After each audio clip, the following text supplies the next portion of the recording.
योगेश केदार सध्या आपल्या सोबत आहेत फोन लाईन वरून। योगेश जी, प्रकृती ढासळली आहे, जीवाला धोका निर्माण होऊ शकतो असा इशारा डॉक्टर देत आहेत। काय इथून पुढे हालचाली अपेक्षित आहेत सरकारी पातळीवर? काय नेमकं आपण कसं पाहता या सगळ्याकडे? नाही, नक्कीच माननीय मुख्यमंत्री एकनाथ शिंदे साहेब या सगळ्या गोष्टीवर व्यक्तिगत पातळीवर लक्ष ठेवून आहेत। हो, आणि नेहमीच शिंदे साहेबांनी मनोज जरांगे पाटलांच्या आंदोलनाचा आदर केलेला आहे, त्यांच्या भावनांचा आदर केलेला आहे, मराठ्यांच्या भावनांचा आदर नेहमीच केलेला आहे। आणि म्हणून नेहमी स्वतःही गेले होते एक दोनदा आणि मंत्र्यांना सुद्धा नेहमी पाठवतात। आणि त्यामुळं जरांगे पाटलांना आमचं एक आव्हान आहे आणि मी सरकारचा प्रतिनिधी म्हणून किंवा प्रवक्ता म्हणून नव्हे, तर त्यांच्या सोबतचाच एक आंदोलक म्हणून, त्यांच्या आंदोलनाला नेहमीच सपोर्ट केलेला एक कार्यकर्ता म्हणून माझं जरांगे पाटलांना सुद्धा विनंती असणार आहे की आपण प्रकृती सांभाळा, लाख मेले तरी चालतील, लाखांचा पोशिंदा जगला पाहिजे, अशी भूमिका मराठ्यांनी आजपर्यंत घेतलेली इतिहास काळापासून।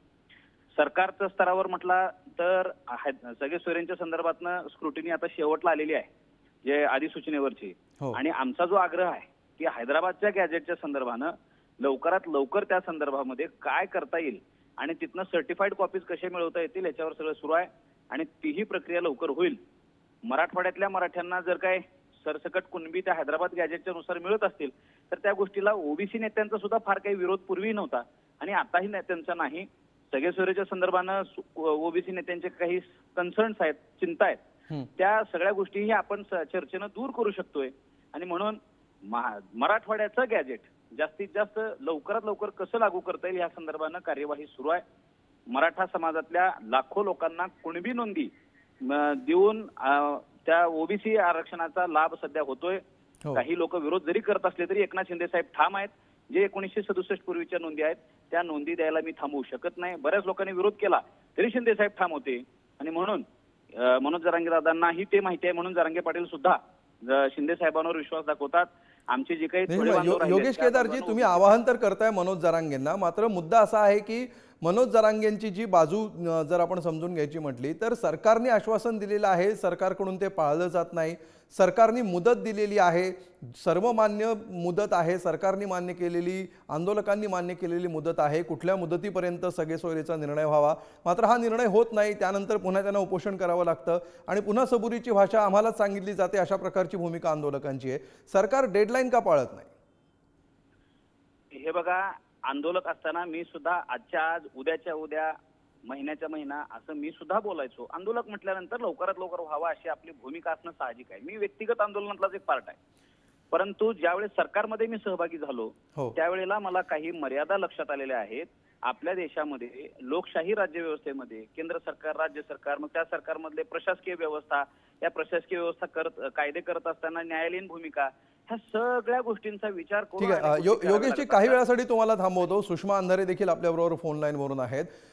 सुषमाजी, ज्या प्रकारे डॉक्टर इशारा देत आहेत मनोज जरांगेंच्या जीवाला धोका निर्माण होऊ शकतो आणि दुसरीकडे जरांगे मात्र सध्या तरी उपचार घ्यायला नकार देतात असं चित्र दिसतंय, सरकारकडून अद्याप काही ठोस हालचाली होताना दिसत नाहीयेत, कसं पाहता आपण या सगळ्या परिस्थितीकडे?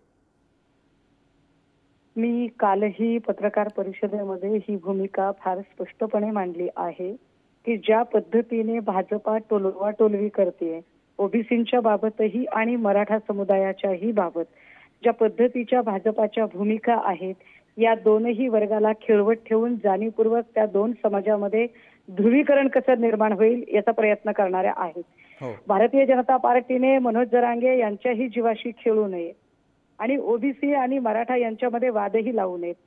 काल अमित शहा ज्या पद्धतीने बोलले की आमची आरक्षण देण्याची भूमिका आहे, जर त्यांची आरक्षण देण्याची खरंच भूमिका आहे आणि ते सर्वमान्य आरक्षण देण्याला तयार आहेत, कुठल्याही वर्गावर अन्याय न होऊ देता, तर त्यांनी लोकसभेचं अधिवेशन चालू आहे, हा विषय राज्यात सुटूच शकत नाही, लोकसभेच्या अधिवेशनात मांडावा प्रस्ताव।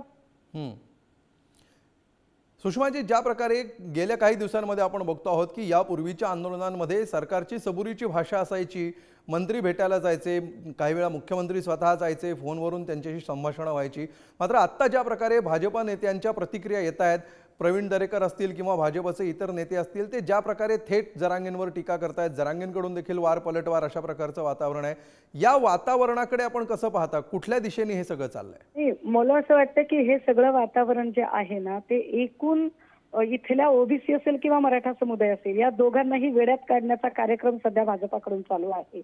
मी आपल्याला जरा आठवण करून दिली पाहिजे की लोणावळा वाशीमध्ये जेव्हा मनोज जरांगे यांचा मराठा मोर्चा पोहोचलेला होता, त्यावेळेला मुख्यमंत्री सन्माननीय शिंदे यांनी असं म्हटलेलं होतं की आम्ही छत्रपती शिवरायांची शपथ घेऊन सांगतो की आमची मराठा समुदायाला आरक्षण देण्याची भूमिका आहे. पण दुसरीकडे ज्या पद्धतीने आता हाकेंचं आंदोलन उभं राहतं आणि त्या आंदोलनावर भाजपच्या सगळ्या नेत्यांचे फोटो येतात आणि तीच भाजपा आणि तेच शिंदे हे दोघे एका सरकारमध्ये दिसतात. याचा अर्थ असा की देवेंद्र फडणवीस आणि एकनाथ शिंदे हे दोघे मिळून मराठा समुदाय आणि ओबीसी समुदाय या दोघांमध्ये झुंज लावत आहेत. दोन समुदायांमध्ये ध्रुवीकरण करण्याचा आणि जातीय विष्पेरणी करण्याचा, सामाजिक विण उसवण्याचा प्रयत्न, ओबीसींचंही नुकसान करण्याचा आणि मराठा समुदायाचंही नुकसान करण्याचा प्रयत्न हा शिंदे फडणवीसांकडून होतोय. एक धन्यवाद सुषमा अंधारे, आपण दिलेल्या या सविस्तर प्रतिक्रियेबद्दल. सुषमा अंधारे यांच्याशी आपण बोलत होतो. सध्या मनोज जरांगे यांचा उपोषण ज्या ठिकाणी सुरू आहे त्याच ठिकाणी आमचे प्रतिनिधी गौरव साळी आहेत, त्यांच्याकडे थेट जाऊया. गौरव, या क्षणी नेमकं काय वातावरण आहे, काय घडतंय, काय हालचाली होताना दिसत आहेत? अमोल, आपण जर पाहायला गेलं तर नुकतीच थोड्या वेळापूर्वी या ठिकाणी वैद्यकीय पथकाने मनोज जरांगे पाटला